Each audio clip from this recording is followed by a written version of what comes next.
पुर्तगाल की nationality change हो गई, नेशनैलिटी का टाइम पीरियड जो है वो चेंज हो गया, 5 साल से 10 साल हो गया। CPLP कंट्री के लिए 5 साल से 7 साल हो गया। मगर जिस चीज का सबको इंतजार था और जिस चीज का इंतजार हम लोग भी कर रहे थे ताकि हमें पता चल जाए और उसके बाद हम वीडियो बनाएं आप लोगों के लिए, वो भी आज बाहर आ चुका है। हम लोग इंतजार कर रहे थे कि लॉ में या कोई भी ऐसा जो ऑफिशियल ऑथेंटिक रिसोर्स हमें मिल जाए जो इस लॉ की इफेक्टिव डेट हमें बता दे कि इसका जो इफेक्ट फ्रॉम है वो कब से है। वो भी आज सामने आ चुका है, आज से 2 घंटे पहले। और मुझे इस चीज की खुशी है कि सबसे पहले आपको बताने लगे हैं। क्या कहता है? The proposal to amend the nationality law submitted to parliament by the government came into effect on 19th June in order to deal with the mass requests submitted after the elections. वो कहता है कि 19 जून को ये came into effect आ चुका है। इसी वजह से हमें बहुत सारी जो मैसिव रिक्वेस्ट हैं, पेंडिंग रिक्वेस्ट हैं नेशनैलिटी की, वो फेस करनी पड़ी है। मिसाल तौर पे वो लोग जो आपकी तरह, मेरी तरह, मैं भी आपको अपने में शामिल करता हूँ, आप मेरे हैं, मैं आपका हूँ, जो लोग नेशनैलिटी के लिए भागम भाग कर रहे थे कि हम फौरन अप्लाई कर लें जाके। तो जिन लोगों ने फौरन अप्लाई किया है डेडलाइन से पहले पहले, केम इनटू इफेक्ट से पहले पहले, 19 जून से पहले पहले, कम से कम ये चीज तो क्लियर हो चुकी है कि 19 जून से पहले जिन लोगों को प्रोसेस नंबर मिल गए हैं, जिन लोगों ने अप्लाई कर लिया है, वो इस कानून की मार से बच गए। उनको 5 साल में ही काउंट किया जाएगा। पहली बात तो ये है। देखें, मेरा ऑफिस या मैं खुद वीडियोस हर घंटे बाद बनाकर अपलोड करने का बिल्कुल भी हक में नहीं हूं। हम लोग पहले रिसर्च करते हैं, रिसर्च अपनी मजबूत करते हैं और वो बात शेयर करते हैं जो बात शेयर करनी चाहिए। ये हमारे पर्सनल एक्सपीरियंसेस नहीं होते कि हम आइमा में गए और आइमा ने हमें क्या बोला, नहीं। ये हमारे पर्सनल व्लॉग्स नहीं होते, ये कानून की बातें होती हैं जिनको अहम समझा जाना चाहिए और जिनको अहमियत के साथ रिसर्च करने के बाद आप तक पहुंचानी चाहिए, क्योंकि इन बातों के ऊपर, इन मशवरों के ऊपर आपका पूरा मुस्तकबिल जुड़ा होता है। एनीवे, वीडियो की तरफ वापस चलते हैं। इसी के साथ साथ 2-3 अच्छी खबरें भी जो इस वीडियो में शामिल होंगी। मिसाल तौर पे आइमा का कहना है कि वो फुल एक्सेस देंगे स्टडीज को, फॉरेनर्स के लिए फुल एक्सेस होगी स्टडीज को। अब स्टडीज में उन्होंने बहरहाल बात तो की है रिसर्च प्रोग्राम्स की, साइंटिफिक रिसर्च प्रोग्राम्स की, स्पेस रिसर्च प्रोग्राम्स की, मगर ये याद रखें कि अगर आइमा स्टडीज की बात करता है तो वो स्टडीज में जरूरी नहीं है कि वो सिर्फ और सिर्फ स्पेस रिसर्च को या PhD करने वाले रिसर्चर्स को आगे अहमियत देता है, बल्कि आर्टिकल 90, 91 और 92 3 आर्टिकल्स इस तरह के हैं जो स्टडीज के साथ जुड़े हुए हैं। अब इन तीनों में अगर आप फॉल करते हैं तो आप अभी भी आज भी अपना कार्ड ले सकते हैं। मशहूर तरीन आर्टिकल 92 है, 90 भी है और 91 भी है, लेकिन मशहूर जमाना इस वक्त 92 है।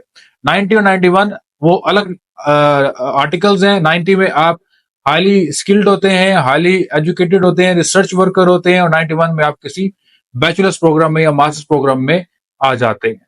अब ऐसा है कि इसके साथ साथ जो एक और अच्छी खबर है वो आपके साथ ये है कि अब इसका आफ्टर मैथ क्या होगा।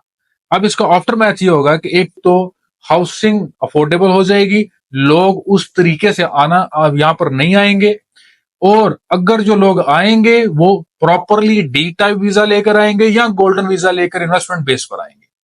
अब चीज ये है कि एक और भी अच्छा अमल इसके ऊपर हो सकता है। मैं पहले पॉजिटिविटीज पे बात करूंगा। वो ये कि गवर्नमेंट के ऊपर इमिग्रेशन का बर्डन कम हो जाएगा, जो कि पहले 4,10,000 एप्लीकेशन की सूरत में था। अब वो रिन्यूअल्स की तरफ बढ़ेंगे और आपके रिन्यूअल्स बहुत ही अहमियत के हामिल हैं, बहुत इंपॉर्टेंट है। उसकी एक वजह है, उसकी वजह यह है कि अगर आपके रिन्यूअल्स की तरफ ये नहीं बढ़ते तो आपको जो 5 साल का PR कार्ड मिलना है वो भी रुक जाएगा।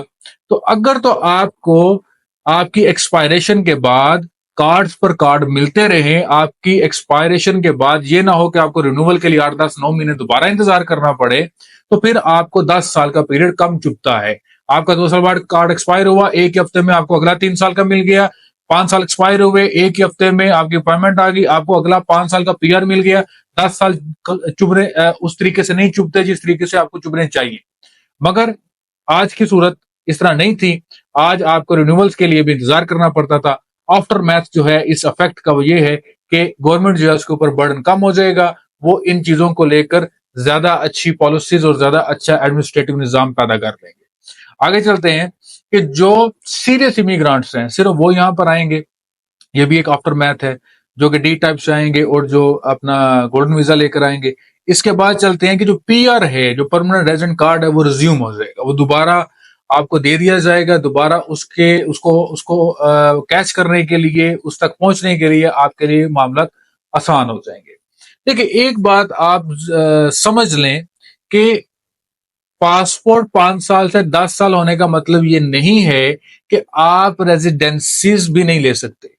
आप रिसर्च वर्कर हैं, ले सकते हैं। आयमा कहती है मेरी इस वीडियोस में तमाम तर जो न्यूज़ेस हैं उसको साथ पेश कर दिया जाएगा ताकि आप पढ़ भी लें।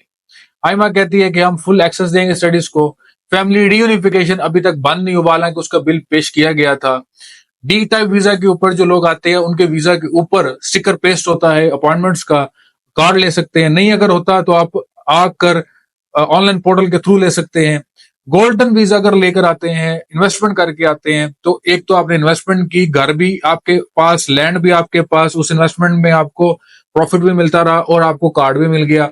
तो अगर तो 10 साल आप लाटविया गोल्डन वीजा में जाते हैं तो उधर भी 10 साल पासपोर्ट के लगते हैं, स्पेन भी तो जाते हैं 10 साल लगते हैं पासपोर्ट के। अगर 10 साल का पीरियड हो जाए, लेकिन ये जो अपॉइंटमेंट्स का एक पंजाबी जुबान में कहते हैं कि रोला पड़ा हुआ है, अगर वो रोला ना पड़े, वो रोला खत्म हो जाए, तो कार्ड पर कार्ड अगर आपको मिलता रहे, आपको बीच में इंतजार लंबा नहीं करना पड़े या अदालत में केस ना करना पड़े, तो 10 साल भी आपको उतने ज्यादा नहीं चुभेंगे जितने चुभने चाहिए। वैसे है तो ये एक डेंजरस न्यूज ही जो पुर्तगाल में हुई है। मुश्किलात का सामना तो करना पड़ेगा, लेकिन उतना नहीं है। वीडियो थोड़ी सी लंबी होगी, माजरत चाहता हूं, मगर आप तक ये चीजें पहुंचाना बहुत जरूरी समझता हूं। आप तक ये चीजें पहुंचती रहेंगी तो आपका मुस्तकबिल सेफ रहेगा। देखते रहिए ताकि आप तक ये चीजें पहुंचते रहें। शुक्रिया, अल्लाह हाफिज।